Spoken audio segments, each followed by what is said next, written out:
Ayikho into ebuhlungu njengokungabi namali bese uba nenkani.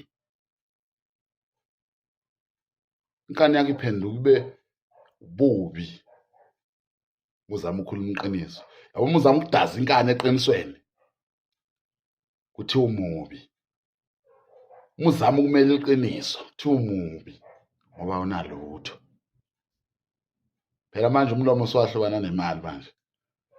Uma ufuna ukukhuluma uma uqala ukhipha imali bese uyakhuluma benomkhaba bese uyakhuluma-ke. Ungaqhuba inkani phambili uzoba nenkinga noma uqinisile asikulaleli. Uba nemali kuqala ukuze bakulalela abantu. Ya ngisho ugula nje awunakwa uma ungenamali. Uthathaphi ubuhlungu uphuwa? Uthathaphi ubuhlungu engenamali wena? Imibuzo abasibuza yona le masigula bese bethela upetrol sikuse esibhedlela. Uyothatha upetrol ngigule. Uthi hayi uzozibona kusho uzofela khona ngoba sinamali.